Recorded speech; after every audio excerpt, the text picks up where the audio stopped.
বাণী ও রচনা স্বামী বিবেকানন্দ। পাঠ করছি গোপা বাগচি।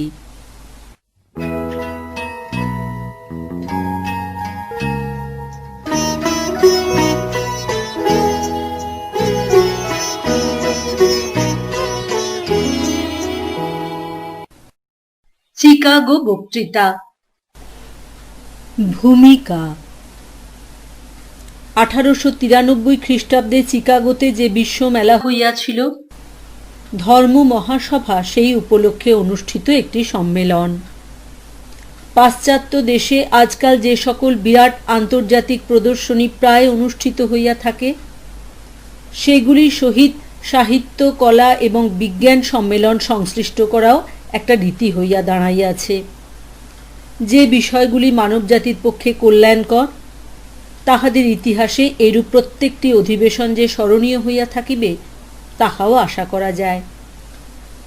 আন্তর্জাতিক প্রদর্শনী উপলক্ষে মহাসম্মেলনে একত্র মিলিত মানবমণ্ডলী চিকিৎসা বিজ্ঞান, আইনবিদ্যা, যন্ত্রবিজ্ঞান এবং জ্ঞানের অপরাপর শাখার তাত্ত্বিক গবেষণা ও কার্যকর আবিষ্কারের আদান প্রদান প্রভৃতি বিষয় সকলের উন্নতি সাধনকেই তাহাদের লক্ষ্য বলিয়া মনে করেন। মার্কিন সাহস ও মৌলিক মনোভাব লইয়া চিকাগোবাসীগণই ভাবিতে পারিয়াছিল যে পৃথিবীর প্রধান ধর্মগুলির একত্র সমাবেশই হইবে এই সকল সম্মেলনের মধ্যে শ্রেষ্ঠ সম্মেলন। এই সকল ধর্মের প্রতিনিধিগণের প্রত্যেকে নিজ ধর্মবিশ্বাসের পক্ষে যে সকল যুক্তি উপস্থাপিত করিবেন, আন্তরিক গভীর সহানুভূতি সহকারে তাহা শুনিতে হইবে, এরূপ সংকল্পও করা হইয়াছিল। এইরূপ সমমর্যাদার ও সুনিয়ন্ত্রিত বাক স্বাধীনতার ক্ষেত্রে মিলিত হইয়া প্রতিনিধিগণ যে সংসদ গঠন করিবেন, তাহা হইবে একটি ধর্ম মহাসভা।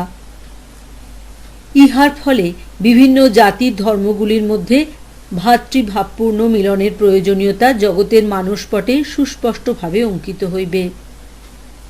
প্রতিনিধি প্রেরণের জন্য যে নিমন্ত্রণ ও যথারীতি নির্বাচনের প্রয়োজন, সে বিষয়ে সম্পূর্ণ অজ্ঞ থাকিয়াই দক্ষিণ ভারতীয় অল্প কয়েকজন শিষ্য তাহাদের গুরুদেবকে বুঝাইতে তৎপর হইল যে হিন্দু ধর্মের পক্ষে বক্তৃতা দিবার জন্য এই সম্মেলনে তাহার উপস্থিত থাকা প্রয়োজন।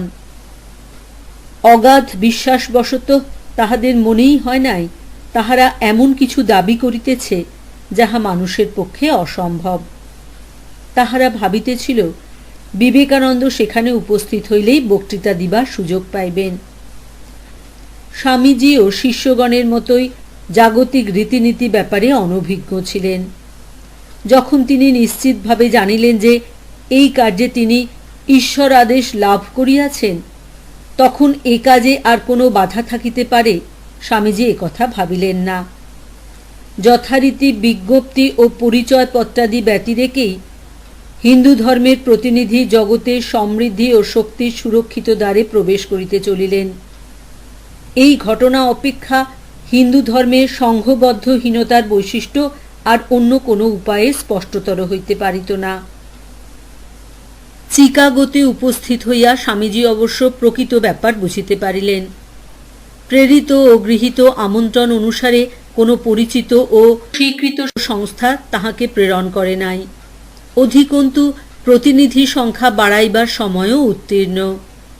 তালিকা পূর্বেই পূর্ণ হইয়া গিয়াছে।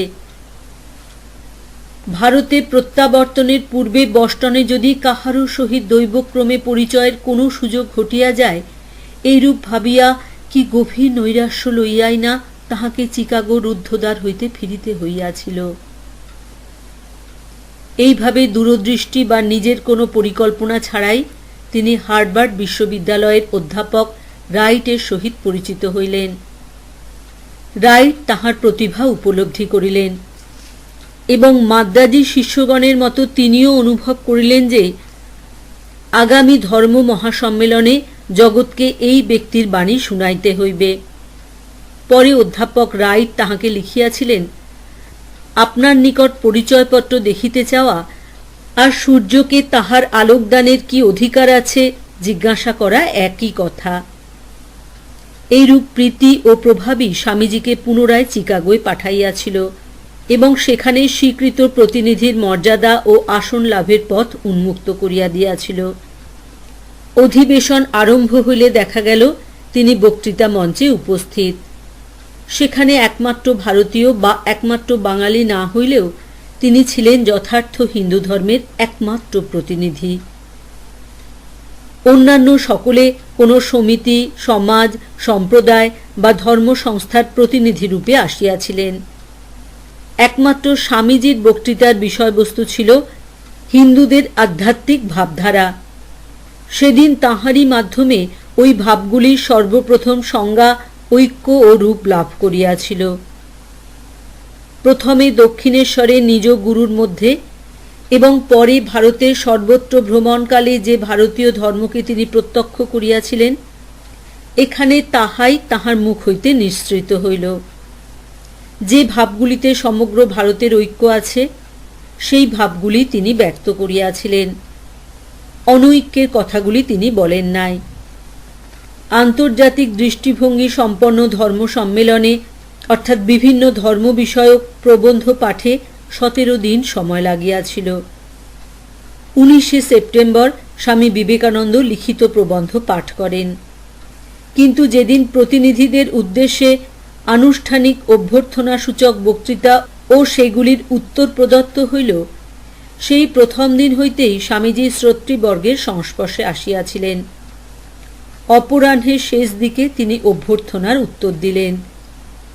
যখন তিনি সরল ভারতীয় সম্বোধনে আমেরিকাবাসীগণকে ভগিনী ও ভ্রাতা বলিয়া সম্ভাষণ করিলেন, যখন সেই প্রাচ্য সন্ন্যাসী নারীকে প্রথম স্থান দিলেন এবং সমগ্র জগৎকে নিজ পরিবার বলিয়া ঘোষণা করিলেন, তখন সেই মহাসম্মেলনে আনন্দের যে শিহরণ সঞ্চারিত হইয়াছিল, তাহার বর্ণনা তৎকালে উপস্থিত শ্রোতৃবর্গের মুখে বহুবার আমি শুনিয়াছি। তাহারা বলেন, আমাদের স্বজাতীয় কোনো ব্যক্তি এভাবে সম্বোধন করার কথা ভাবিতে পারিল না। সেই মুহূর্ত হইতেই বোধহয় তাহার নিশ্চিত সাফল্যের সূত্রপাত হইয়াছিল। সম্মেলনের ব্যবস্থাপকগণ চঞ্চল শ্রোতৃবর্গকে কৌশলে শান্ত করিবার জন্য পরে অনেকবার বলিয়াছিলেন, তাহারা যদি ধৈর্য ধারণ করিয়া অপেক্ষা করেন, তাহা হইলে সর্বশেষে স্বামীজি একটি গল্প বলিবেন বা একটি বক্তৃতা দিবেন। এই ভাষণগুলির কিছু কিছু অংশ সুরক্ষিত হইয়া এই পুস্তকে অন্যান্য বক্তৃতার মধ্যে সংক্ষিপ্ত ভাষণ রূপে সন্নিবেশিত হইয়াছে। হিন্দু ধর্মের ইতিহাসে এই সম্মেলন এমন একটি যুগের সূচনা করিয়াছে, যাহার মূল্য ও গুরুত্ব যত দিন যাইবে ততই গভীরতরভাবে উপলব্ধ হইবে। প্রতিনিধিদের সম্মেলন কেবল বাহ্য চাকচিক্য ও আড়ম্বরের দিক হইতেই সভার প্রারম্ভে ও অবসানে এমন এক দৃশ্য রচনা করিয়াছে, যাহা আমাদের সমসাময়িক কেহ আর কখনো দেখিবে না।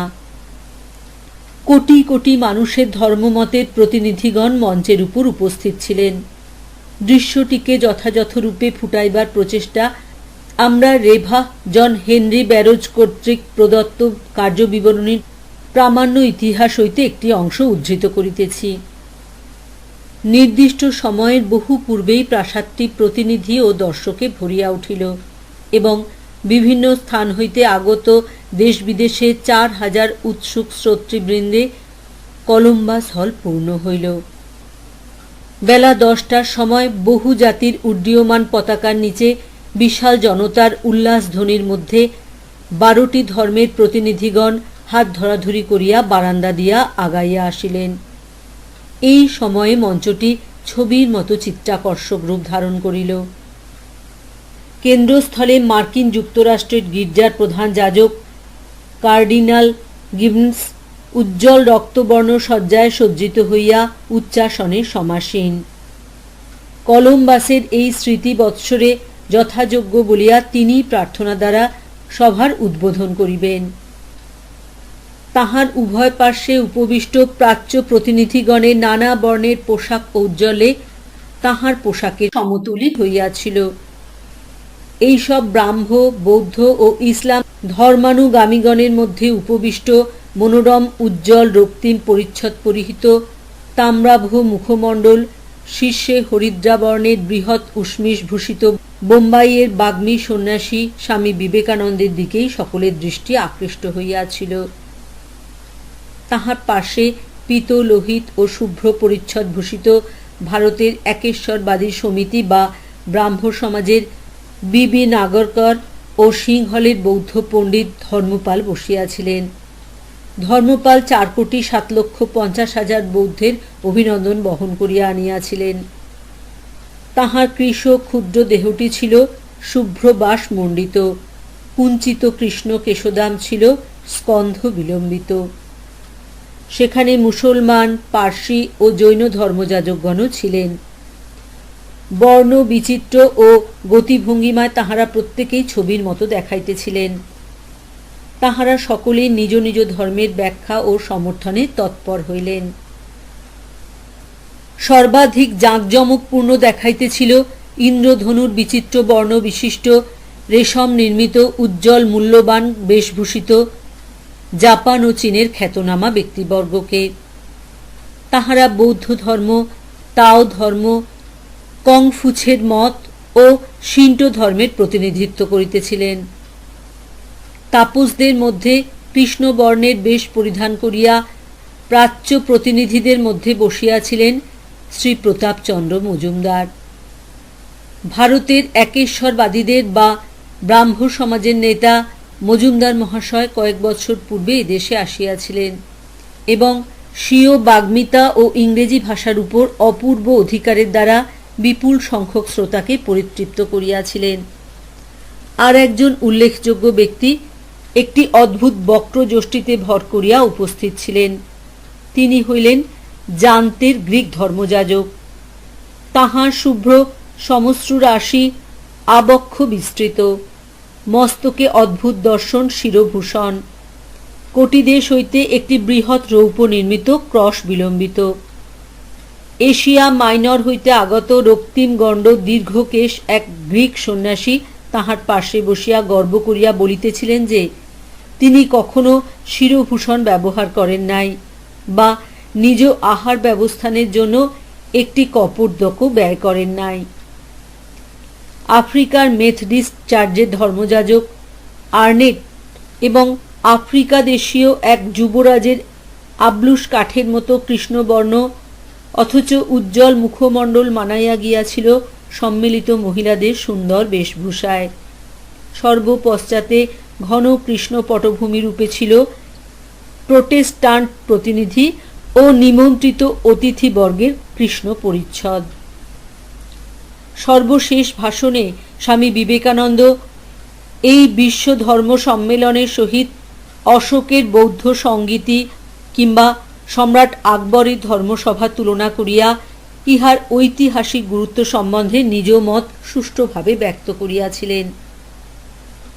সর্বকনিষ্ঠ জাতির দুঃসাহসী এইরূপ বিশাল উচ্চাকাঙ্ক্ষা সমন্বিত কার্যসূচির পরিকল্পনা করিতে পারিয়াছিল। নাগরিকগণের শক্তির প্রাচুর্য এবং উৎসাহই এই পরিকল্পনাকে কার্যে পরিণত করিবার পথ আবিষ্কার করিয়াছিল। ধর্মসভার গণতন্ত্র ইহাকে হিন্দু ধর্মের সর্বধর্ম সমন্বয়কারী ভাবগুলির প্রচার করিবার উপযুক্ত একটি অসাধারণ ক্ষেত্ররূপে গড়িয়া তুলিয়াছিল।